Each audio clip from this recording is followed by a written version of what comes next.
Past 4 years, not 20 years 30 years deleted. అది లేదు నా మైండ్ లో. జస్ట్ పాస్ట్ 4 years లో నేను కంపేర్ చేసుకుంటే ఒక హెల్త్ ఇన్సూరెన్స్ అనేది నాకు నచ్చని విషయం. ఏంటది, మనమే దారిలో పోయే దరిద్రాన్ని తీసి పూసుకున్నట్టు హెల్త్ ఇన్సూరెన్స్ తీసుకుంటానంటే అయితే ఫ్యూచర్ లో నేను హాస్పిటలైజ్ అవుతానా, నాకు హెల్త్ ఇష్యూస్ వస్తుందనా, ఇదేంటి, నేను ఒప్పుకోను, నేను తట్టుకోను. సో ఈ ఇన్వెస్ట్మెంట్ అనేది మా నాన్నగారి దగ్గర నుంచి స్పూన్ అంత వచ్చింది కదండి, అంత చుక్క. అందులో ఒక చుక్క ఏంటంటే ఇన్వెస్ట్మెంట్ యాంగిల్. అందులో ఒక ఇన్వెస్ట్మెంట్ అడ్వైజర్ నాకు చాలా క్లోజ్, వాళ్ళ ఫ్యామిలీ వాళ్ళు అందరూ. అంటే ఎలా అంటే ఒక ఇన్వెస్టర్ గా రారు, ఆయన అడ్వైజర్ గా రారు, ఒక ఇంటి మనిషిగా వస్తారు. వచ్చినప్పుడు లేదు తీసుకోవాలి మేడం తీసుకోవాలి, ఆయన నస తట్టుకోలేక భరించలేక ఫస్ట్ చెక్ ఇచ్చేసా ఒక 15,000 కి 10 lakhs కవర్ చేయండి అని. తర్వాత 15,000 వేస్ట్, అది ఉంటే ఇంత ఇన్వెస్ట్ చేస్తే ఇంత వస్తుంది ఒక క్యాలిక్యులేషన్ ఉంటది కదా, ఎందుకు వాట్ హెల్త్ ఇష్యూస్ వస్తుంది మనకి, no no no no no అని చెప్పి మళ్ళీ దాన్ని స్టాప్ పేమెంట్ చేపించా. మళ్ళీ ఆయన వచ్చారు, మళ్ళీ ఒక 1 year వెంట పడ్డారు. మళ్ళీ లేదు మేడం మీరు తీసుకుంటే తీసుకోండి, లేకపోతే నేను వదలను, నా తరం కాదు, మీరు తీసుకునే తీరాలి. నన్ను నాన్న నరకమేనండి, ప్రతిరోజు టార్చరే. So I should have been launched a complaint on him అన్నట్టు చేసేసారు. తర్వాత సరే పోని మనిషి ఇంత చెప్తున్నప్పుడు మన తప్పు అని చెప్పి ఆ మనిషి కోసం సరే అని చెప్పి 2 years అయిందండి నాకు ఎస్ అనడానికి. ఎస్ అని చెప్పి తీసుకున్నా, హెల్త్ ఇన్సూరెన్స్ తీసుకున్నా. 1 year డిసెంబర్ లో తీసుకున్నా. డిసెంబర్ 1 year అవ్వబోతుంది. నాకు కడుపులో ఇక ఎలకలు తిరుగుతున్నాయి, ఆకలికే తిరుగుతాయి అందరికి. నాకు మంట, కోపం, ఆవేశం 15,000 పోయింది. జనవరి వస్తే ఇదైపోతుంది. What you mean we have wasted the money, అది ఇది.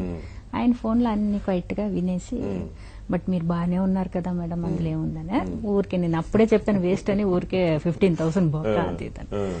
సరే మేడం అలాగే మేడం పర్వాలేదు మేడం అన్నారు. అంత చెప్పిన తర్వాత దాని తర్వాత ఏమైందంటే December 25th without no indication I was collapsed. And the total bill has come to nearly 5.5 lakhs. ఏం ప్రాబ్లం ఏమన్నారు డాక్టర్లు? ఏమీ లేదు, తీసిన ప్రతి test normal, Rajini is fit and fine, good, and all are normal. How? అందరికి ఆశ్చర్యం. రీజన్ చెప్పండి, నో రీజన్స్. సో ఇది జరిగాక దాని తర్వాత ఏమైందంటే then he came, not a pie from my pocket, very true. And that person came, everything చేశారండి. కానీ ఒక్కసారి కూడా ఇట్లా నన్ను చూడలేదు. ఇట్లాగే ఉన్నారు ఆయన, ఇట్లాగే ఉన్నారు. అన్ని సైన్స్ తీసుకున్నారు, అంతా తీసుకున్నారు. దాని తర్వాత జస్ట్ నేను వెళ్ళి థ్యాంక్ యూ సో మచ్ మీరు ఇది చేశారు అది, I never say, I don't have that. When I really realise, when I really feel, నేను కామ్ అయిపోయాను. కామ్ అయిపోయి ఆ మనిషి మాత్రం అది చెప్పకపోయి ఉంటే what would have been happen. మన హెల్త్ కి మనం ఖర్చు చెయ్యము అని కాదు, చెయ్యకూడదని కాదు, బట్ అదొక యాంగిల్ అన్నట్టు. సో నో నో నో అనే ఒక విషయము మనం ఎస్ అని యాక్సెప్ట్ చేసాం. ఈ రోజు I brought totally my family inside that floating లో. Why? I have proved my self that I'm wrong. How? That is time.